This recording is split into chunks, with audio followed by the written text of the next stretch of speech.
Hi, I'm Daniel Andrews, owner and creator of the DAN Show, and welcome to my latest 2021 NFL Preview video. Today, I'm going to break down the Carolina Panthers. Now, if this is your first time here, I just got one simple question to ask you. Do you like football?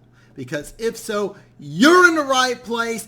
Go ahead, hit that subscribe button and ring the bell. That way you can get notified every time I come out with a new video. Now, if you've been here before, you already know the drill. Give me a thumbs up and drop a comment below with what your opinion is on the Carolina Panthers. Now, here's how this video is going to go. I'm going to give you 3 things I like about the Carolina Panthers, followed up by 3 things I don't like. Then I'm going to break down the Vegas over-under and if I'm going to put action down on the Carolina Panthers. So, hey, let's get started with 3 things I like about the Carolina Panthers. The first thing I like about the Carolina Panthers is the team continuity. With Matt Rule's first year, they went 5-11, and during the offseason, they didn't get a new offensive coordinator. They didn't get a new defensive coordinator. They didn't fire the head coach. Take a look at the Cleveland Browns. For almost every single year except for last year, they got a new head coach or bringing in a new system. See, the Panthers had a plan, and they're sticking to it, and it shows that the organization believes in the coaches. They believe in the system. They believe in the scheme. And this is really important because when you look at the draft and the free agents that they brought in, they have a scheme, they have a system, and they're sticking to it, and they're bringing in players that are going to fit into what they are building. This is really important because when you're attracting free agents, you are selling them on the fact that, hey, look, if we have a bad year or somebody goes down, we're still going to run the same system. We're keeping the same coaches. This isn't a knee-jerk organization where we're just going to fire everybody, bring in a new system, which you may or may not be a part of. This is really, really big, and I think it's very important because it really shows that the GM, the head coach, and owner, everybody's on the same page and everybody believes in the system. Second thing I like about the Carolina Panthers is the offensive skill position upgrades. Just on the trade for Sam Darnold and CMC coming back from injury is good enough. That alone is a upgrade over last year. But look what you did in the draft. You drafted Terrence Marshall, the wide receiver at LSU, Tommy Tremble, the tight end out of Notre Dame, and Chuba Howard, running back out of Oklahoma State. Now, this tells you that you went ahead and added skill position talent, and you also added depth, which was a big issue last year. So you ended up increasing the talent, and you also increased the depth. And also another thing that I like is that with Darnold, you have a player that has more size, athletic ability, and arm talent over Bridgewater, which means that you can really open up the offense a lot more than you did last year. What I really like is that they upgraded the skill position talent, plus they also added some depth. CMC he's their best player, and getting him back from injury is really going to be a big issue. Allows Carolina to be a lot more competitive this year than last year. The third thing I like about the Carolina Panthers is the big, long D.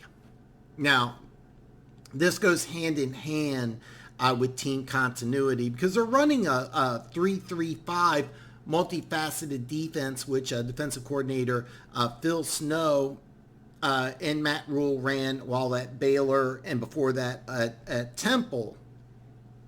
This is a multifaceted defense, and it's kind of a new NFL philosophy. It's something popular on the college level, but it's new on the NFL side, and I actually love it.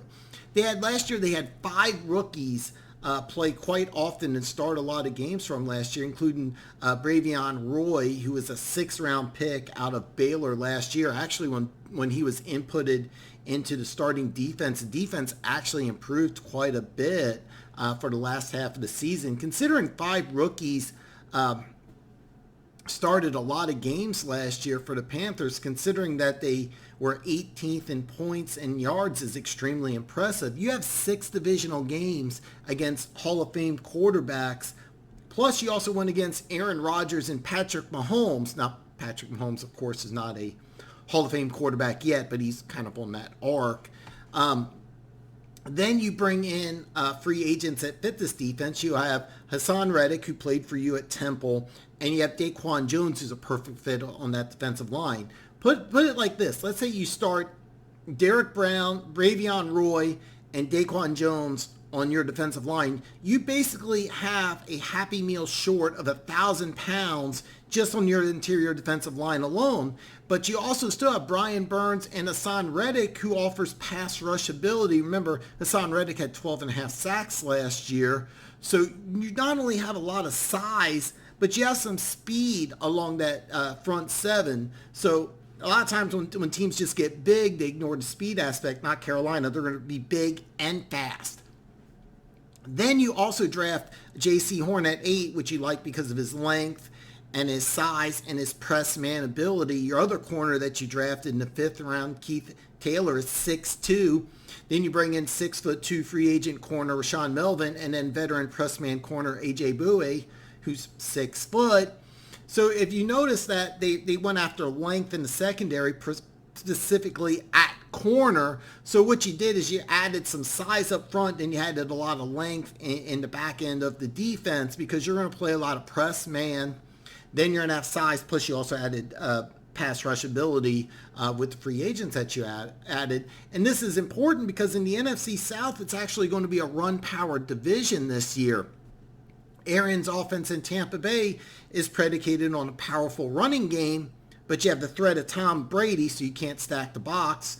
The Saints, when they didn't have Drew Brees, they ran the ball, and they also ran it quite successfully. And then Atlanta's new head coach was Tennessee Titans offensive coordinator. By the way, they had Derrick Henry. He ran for over 2,000 yards last year, so he's probably going to bring a much more balanced style of offense than they've had in the past. So having a lot of size up front can cause some problems for other teams in that division. So just to recap, the 3 things I like about the Carolina Panthers is I like the team continuity, I like the skill position upgrades, and I love the big, long D. Now, 3 things I don't like about the Carolina Panthers. The first thing I don't like is the very tough NFC South. Now, yes, I did the same thing when I broke down the Atlanta Falcons. But, I mean, bottom line, it still stands true. I mean, you have the Saints who won the last 4 NFC South titles, and then last year's runner-up in the NFC South, Tampa Bay had that whole Super Bowl victory thing. So in another division, Carolina may have an opportunity to compete, but in this division, their ceiling is a wild card berth, and it's not an insult to the Carolina Panthers. It's just that with the Saints and Tampa Bay, they're not in a position to overtake this division, but they could be in a situation where they could get into the playoffs.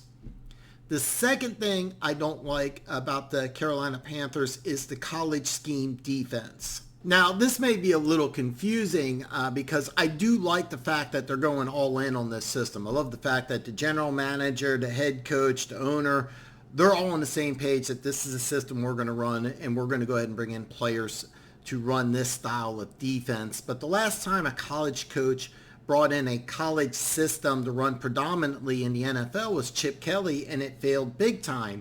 Now, every NFL team runs some version of the hurry-up offense and some zone read, college play type plays, but no team runs a predominantly college system except for the Carolina Panthers. Now, Carolina's already tweaked their defense because they're bringing in a lot of press man corners. They're going to run a lot more press man this year than they did last year, which press man's almost non-existent on the college level. But the reason certain things work in college and not in the NFL is because the complexity of the college game and the NFL game is night and day. See, college and high school football is basically the same thing. The only difference is in college you get bigger stadiums, the players are bigger, there's a speed difference, but it's the same game. The NFL and the college game are 2 separate and different things completely. In college, wide receivers basically run, 4 routes. In the NFL, they have a route tree. In NFL play, you'll line up to the line of scrimmage. You'll adjust the blocking schemes. You'll call out the Mike linebacker. You'll go ahead and adjust routes. A lot of things are done differently just on a play-to-play basis on the NFL level than on the college. And I can go on and on and on, but I want to keep this short, as short as possible. But bottom line, I'm not saying that this defense can't work, but it's got to be tweaked and confusing enough for two future Hall of Fame coaches in Bruce Arians and Sean Payton. These are both former offensive coordinators, and a very smart former offensive coordinator in Arthur Smith, who's taking over as the head coach in Atlanta. If this defense is easily figured out, which I'm worried it could be, this is going to be a very long season for the Carolina Panthers. Now, the third thing I don't like about the Carolina Panthers is that this season rests heavily on CMC and Sam Darnold. Last year, CMC, Christian McCaffrey, played in only 3 games. But in those 3 games, he had 76 touches, including 10 receptions in the game against Kansas City. Now, if healthy, CMC's a top 5 running back and the Panthers' best player, but he's got to stay healthy. The problem is with Christian McCaffrey is I remember Reggie Bush, a 195-pound running back out of USC. He bulked up to 220. He had one good year and then couldn't stay healthy. Christian McCaffrey, 195-pound running back out of a Pac-10 school, bulks up to 220, has one good year. Can he stay healthy? Now, just to be very clear, I'm pulling for CMC, but he's doing the same exact thing that Reggie Bush did, and it didn't work out well for Reggie Bush. Will it work out well for CMC? There's a pattern of a 195-pound running back out of the Pac-12 bulking up to 220, not being able to stay healthy. Hopefully CMC can do what Reggie Bush can't do and stay healthy. With Darnold, though, it's a combination of staying healthy and untapping that potential. When Darnold came out of USC, he was my number 1 quarterback. He's the guy who I thought the Browns were going to take number 1 overall instead of Baker Mayfield. Now, in New York, he did have some injury issues, but he never really lived up to the potential me and a lot of other people thought he had coming out of college. Now, you can say what you want about the Jets and the Jets coaching staff, but Darnold has to take some of the blame. Bottom line, if CMC can't stay healthy and Darnold doesn't deliver on that untapped potential, the Panthers are definitely going to have another losing season. So just to recap the 3 things I don't like, it's a tough division. The NFC South's a tough division. I think the ceiling for the Panthers is a wild card. The college scheme defense, is it multifaceted and variable and difficult enough to decipher to succeed in the NFL? And banking on CMC's health and Darnold's untapped potential. Now, this is the advanced class, the money-making part of the show. This is where I break down the Vegas over-under, and I reveal if I am putting action on the Carolina Panthers for the upcoming 2021 NFL season.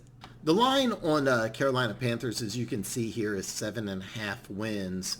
Now, for over 7.5, it's even money, and under 7.5 is negative 120, which means you have to wager $120 to win 100. Now, if you bet over, if you bet 100, you win 100. Again, it's even money. There's a lot of things I really like about the Carolina Panthers, but I'm going to avoid putting action down on them. Now, Carolina's schedule starts off extremely favorable. They're home against the Jets. You know Darnold's going to be pumped up for that one. Then they get the Saints at home. Then they travel to Houston. The key game here is a road game at Dallas, because realistically they could be 2-1.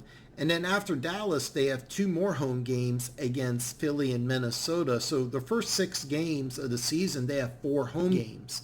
Realistically, they could start the season 4-2, and then they have a bye week 13. And then after the bye, they're home against the Falcons, which realistically is a win. So I get you 5 wins right there.